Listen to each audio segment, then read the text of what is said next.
it's like turning a hoe into a housewife, that concept of like, okay, there's a girl like me who's a little bit of an internet hoe. I am willing to shut my page down for the right man. Like, a man's dream girl is not a woman who's taking her clothes off for the internet. Obviously, I do explicit content on the internet, and men they do come to me and DM me fire emojis, heart emojis. Oh my God, love you, baby. Like, I get that a lot.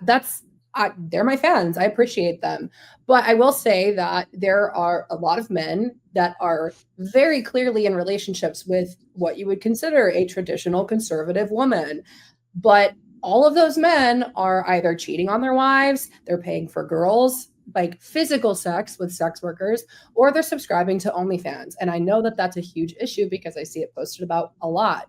And I find it really interesting that there are a lot of men that are like, I want a super traditional wife and I want her to be conservative and she can only show herself to me. But then those same men go and cheat on their wives, and then they come to people like me and they buy our content.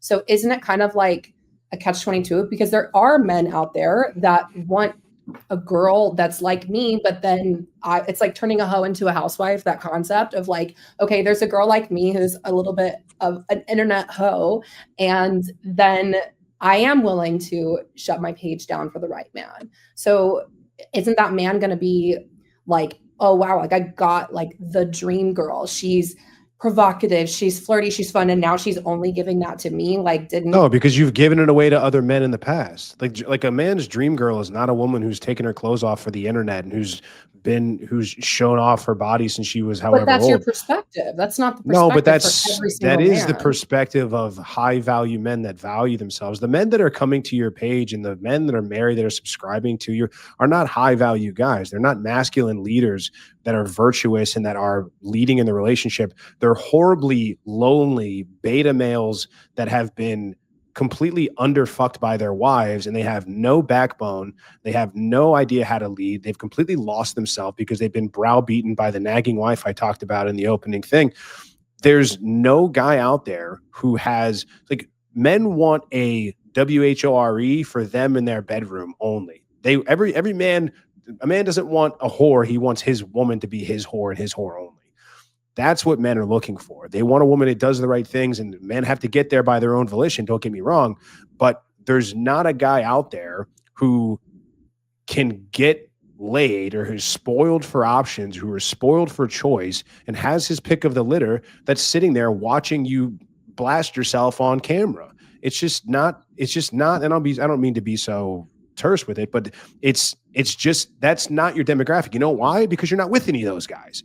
You're not with any of your subscribers that are sending you these heart fire emojis, baby, I love you so much. If they're not the guys that you want, they're not the guys that you're interested in. Those kind of dudes are not doing those things. I don't know a single guy worth his salt that is subscribed to a girl's OnlyFans and spend his hard-earned money. Have you seen these interviews? I'm sure you have, where they get on stream and this little girl, this chick is sitting, he's like, oh, I'm here with my number one subscriber, and he sent me $500,000, and he's some fat, bald fucking dork who has, like, he's a fucking loser. Like, he's not a dude that is dapper, wearing a suit, that's wearing a Rolex, who owns companies and pulled up in his Porsche or Lamborghini. They're all losers, and they're guys that are in loser marriages, and they don't know how to actually lead and be the head of a household or actually get their woman what they want them to do.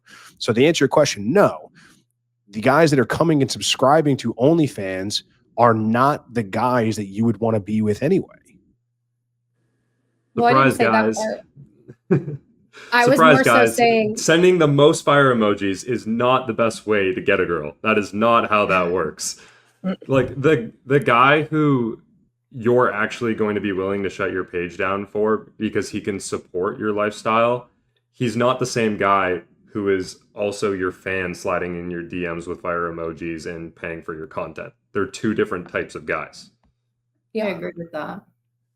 Yeah, I would also agree with that. There's a reason why I don't meet up with my fans. That's not something I do. There's a difference in that. It's me online versus me in person. And I guess my point of saying that was, I find it interesting that they're like, and you can't say that successful men don't cheat on their wives, because they do all the time. There's That's not what I said. I'm Top. talking about the successful men are not subscribing to your OnlyFans and giving you a bunch of money and telling you that they love you. What I'm saying is that, plus men and women cheat differently, but we can get into that. The point that I'm trying to make, though, is that these guys are being pushed because they're looking and they're starving for that connection because they can't. And there's a huge difference between what a man wants and what a man can actually get. There's a lot of LARPers on the internet. There's a lot of guys that even that watch this show, and we're bound to have them in the comments, that are like, Kristen is such a 304. I wouldn't touch her with a 10-foot pole. I wouldn't take any of these women on this panel seriously. And they're these fat dorks who live in their mother's basement who haven't touched a weight since they ever, right? And they got Cheeto dust on their fingers and it's all over their keyboard. So it is a massive cope for a lot of guys. And men in general have to settle. The guys that I was talking about that don't get female attention, the vast majority of those guys have to settle for the first girl that touches them or looks at them the right way, and they go off and get married. But that guy is usually not a dude that's got his stuff together. He's not spoiled for choice. He doesn't have his pick of the litter or whatever you want to say. So there's a big difference when a guy says, I would never do this, but it's like most guys are actually going to do that. But the difference is when you find a guy that is able to do that and I've got all these options. I've got you as an option. I've got this girl as an option. I've got this girl as an option. I've got Christy as an option or Dawn or whoever.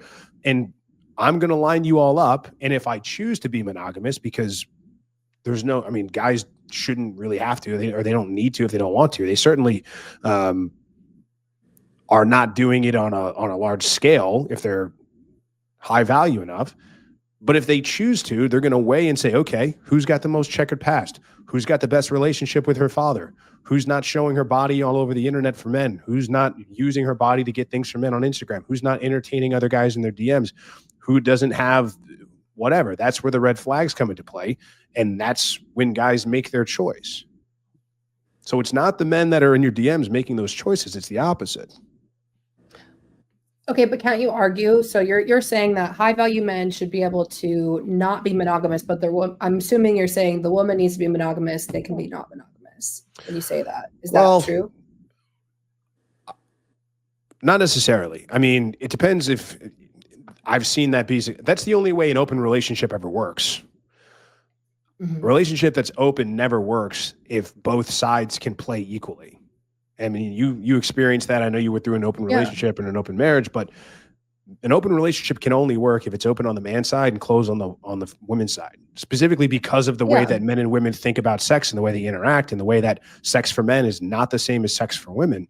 And so, I would agree with that. Problems. Yeah. I would like to throw this in. I think there's probably, I don't know if this data has been collected, but I could assume that a woman like me that has slept with women and done explicit content. I used to make content with other women, and I would make content with other women and my ex-husband. And I enjoyed that. But I will add that like it being open both ways, it did cause issues. And I think that that's kind of where if anything, it was like a respect thing for him, that he was okay with that. It made me not respect him as much, I guess. But at the same time now where I sit, I'm mostly monogamous, but I would, and I think it's fun to explore with women with my partner. So like a girl like me who's very in touch with my sexuality, I am the opposite of a prude. I'm out there and sexy. I'm the one that's going to go out there and find the hottest girls. I'll take my man to the strip club and buy him a lap dance. I'll go on vacation with my man and be like, oh my God, baby, I pulled this girl at the bar. Like, do you like her? And I'll bring that to him as a gift for him, taking care of all the basics. That's like here, babe, here's your little trophy, your reward, because you've been good to me.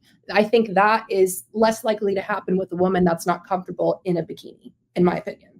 I've never met a woman, that was super prudy and conservative and barely having sex outside of missionary that's going to be okay with her husband fucking somebody else.